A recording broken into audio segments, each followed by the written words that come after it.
Yeah, great weekend. I think anytime you go to Southern California and you can come away undefeated, it's something that we're happy to be able to do. And I think our game Thursday night was our first clean sheet of the year, which was great. Got to play both goalkeepers in both games, which is a big deal for us right now before conference. Got a lot of minutes for a lot of different kids, which some of them are really paying off, which is exciting to see.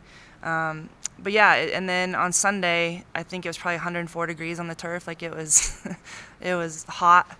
And I actually thought we played well in the first half, which is weird to go into halftime down 2-0 and feel like you're playing good soccer. But the team agreed. I walked in at halftime and kind of said, how do you guys feel? And they're like, well, we'll be all right. We'll get this. So it's cool for them to have that maturity and kind of not let the result affect their performance, because in soccer, if you do that, you're going to be on a roller coaster.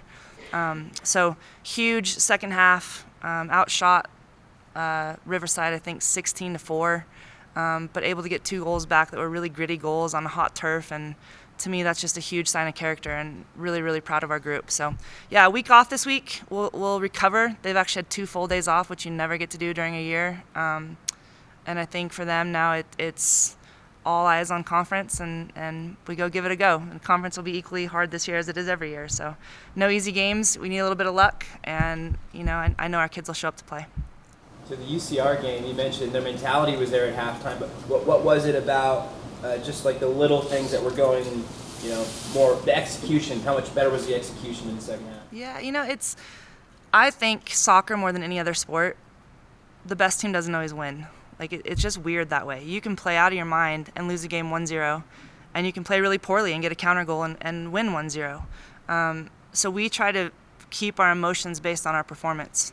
Because if you let it go the other way, then you're going to get lost in results, and results are not always a reflection of performance. So I was pretty pleased that they, despite being down 2-0, knew they were doing the right things. I mean, we had a ball off a post, we had a goal called back, we dominated possession. If you do those things, you're going to give yourself the best chance to win. But you can't just focus on the goals. You can't do that, or you're going to take yourself out of it. So I thought it was a good sign of maturity that they were pretty aware of how they were playing and not letting just the emotions affect it, especially in the heat. I mean, I was dehydrated coaching, so I can't imagine how hot it was on the field. Coach, with the 2 goalkeepers, what are some of the things you're looking for just as far as separation? And are you planning on having one starter, or are you planning on having them both ready? Yeah, I mean, right now they're both playing at such a high level that's a great problem to have, because they're different. They're different kinds of keepers, and one strength is different than the others. And the really great part is that the standard that's been set in our program with Emily and Malia and Cassie Ulrich and like all these different goalkeepers is that you're each other's biggest fan. So, I mean, Callie went into the game as a true freshman, and Allie is the loudest voice on the bench cheering her on. So it really is just making sure that we feel like no matter what the situation is, both keepers are prepared for it. In an ideal world, you probably do have a pretty clear starter, especially going into conference. So, yeah, I think we're in a good spot there. Coach, coming into last weekend, you said that you wanted to get some of the younger players an opportunity to kind of get some time. You feel like you saw enough from them and kind of have an idea of where you want your starting lineup to be going into the season? Yeah, and our starting lineup will change, because the reality of playing 2 games in 4 days is a lot in soccer. And typically your Sunday game is in the heat, and if you look at the level of, like, the rate of possession on a Thursday night game versus Sunday game, anywhere in the country, it's just completely different. Teams become direct. You play a little bit of a different style. They don't press as much. So to have, like, a pure 11 starters is just not realistic. That will change over the course of weekends and over the course of conference, and that's a good thing. You want for a player to be tired and the next person off the bench to be able to start the next game and play at a high level. So, yeah, some of our younger players, I mean, Taryn Robles played, I think, probably 70 minutes of the UCR game and was unreal, and stepped in for Carly Mays, who's been a first-team all-conference player, and Carly went up top. So to have that flexibility kind of gives us something different too. But yeah, I mean, I think some kids have certainly separated themselves that will be kind of in that top group, and I'm confident they'll be good.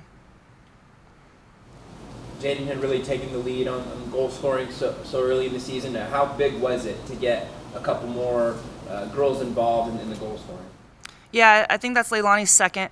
I think Sophia Roberts has scored 4 goals this year, but 3 of them have been called back, and there was one off the post right before that, actually. So it was really cool to see her get her first one. She's also a local kid that is transferred into our program. And then Zaria is huge. I mean, I think just the way she trains and the time and energy she puts into it, you want her to see, you want to see her get rewarded with a goal, and it was pretty good to see her get her first one of the season this year. We're aware of Jaden's NIL deal. Any other players have NIL? Not right now, no. But they're all open to it, so if you're watching and you have NIL, you just call our players. How do you think Jaden's dealt with it as far as getting that kind of notoriety? I mean, Jaden deals with it the way she deals with everything, like a awesome human. Like, she's just, there's not a better kid on earth than Jaden. She's a pretty exceptional young woman. So I think she's just taking it in stride and is proud and really appreciates Sadie's, putting time and energy into women's sports. And I think Sadie's has also sold a ton of jerseys and probably made some money off Jaden too, which is exactly what you want. Anything out of the ordinary plan for this week outside of training? Just things you can do as a team? Yeah, I mean, certainly we're going to spend some time doing some team building and trying to have a good time. It's when you get in the rigors of season, it's hard, especially the good part about playing Thursday, Sunday is that you do have some downtime, but the difficult part is you never train. So it really, now we actually get to spend some time working on some things that we really want to refine before we get into conference, and part of that with our team is always our culture.